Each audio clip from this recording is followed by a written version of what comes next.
Hello, magandang tanghali sa inyo lahat guys. So ngayon magluluto naman ako ng gulay, halo-halong gulay, sitaw, patula, kalabasa, okra, at saka meron din ako dito ng kamuti halo, at saka sibuyas pa bawang, at saka meron ako ditong kamatis, sa pretong tilapia. Ayan, so let's go guys. Gisa muna natin.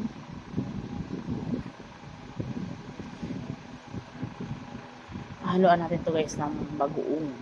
Ayan. Gisa-gisa muna natin ang bawang sibuyas. And then, syempre, kamatis. Ayan, kamatis na. Sunod natin.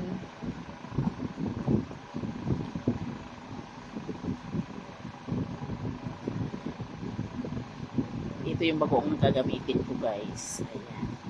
Syempre, masarap na naman to. Pagkatapos natin magdurog ng kamatis, ayan, mas maganda kasi pagdurog yung gagamitin natin. Ayan. Mas malinam na malasa siya pag ganyan ang gamit natin. Siyempre, lagay ko na dito yung ating kalabasa.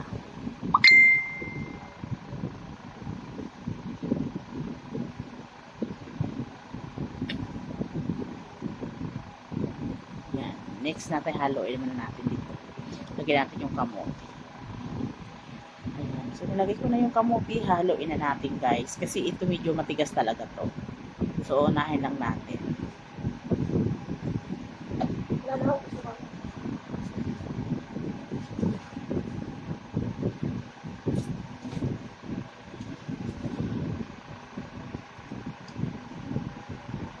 Lagyan natin yung okra. Ayan. Kasi, pag mga matigas, unahin natin paglagay yung mga matitigas muna. Mas madali lang naman yung ibang gulay kasi malambot siya. Patula, kahit panghuli na natin yung patula.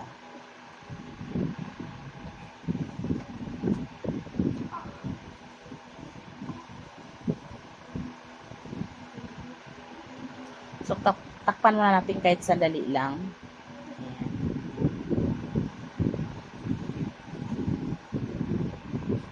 Lalagyan na natin ng tubig. Ayan na. Tapos, salayin muna natin guys.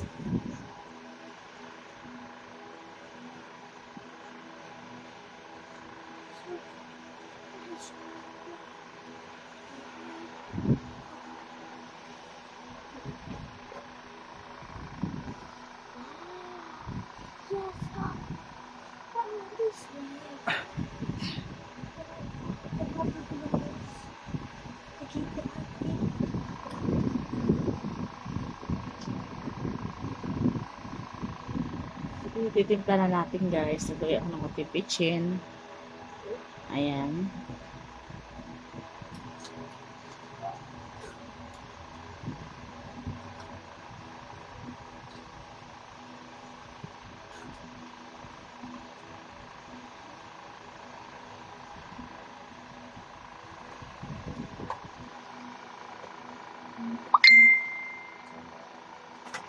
Naglagay na ako dito ng bagoong guys. Ayan.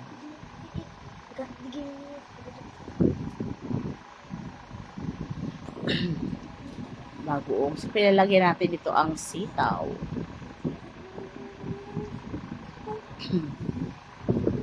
Haluin muna natin guys ang konti. Tapos takpan natin. Kasi mabilis lang ito maluto. Sitaw. Ayan. Halo na siya.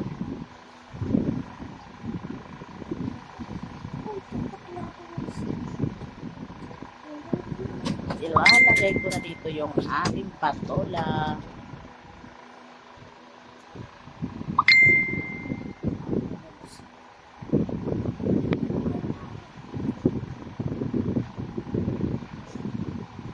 So, punong-puno siya guys. Pero liliit pa ito guys kasi medyo hilaw pa yung ibang gulay. Ayan. Itatap ko lang dito yung pritong isda.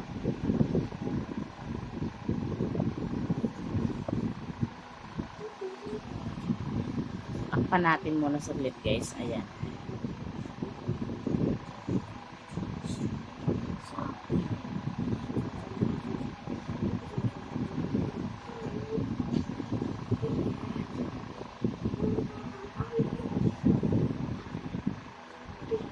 medyo luto-luto ng konti itong ating kalabasa at saka mga okra.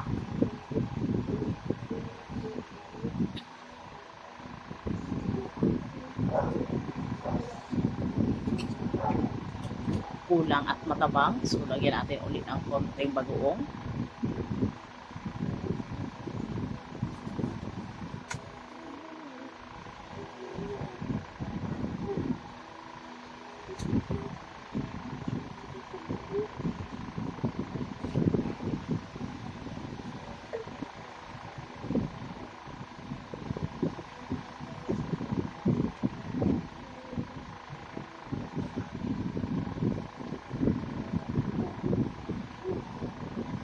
Okay na, kulang sa bagoong.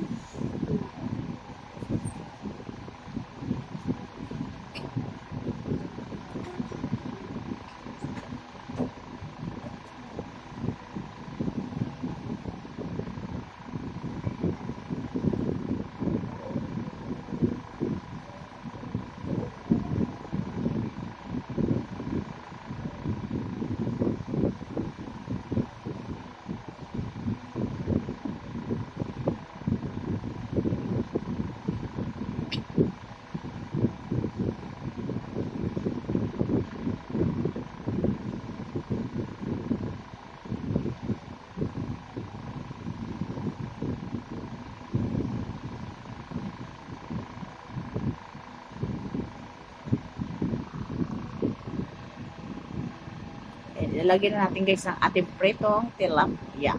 Ayan na. Tapos tatakpan na lang natin ito para magkalasa yung isda dito sa ating sabaw.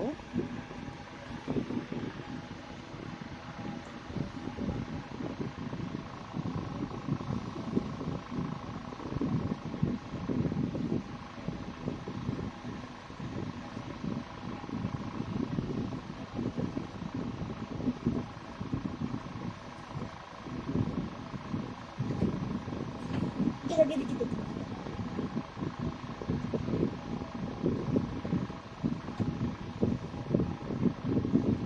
Ayan, okay na to guys. Ayan. So, tatakpan na lang natin ito.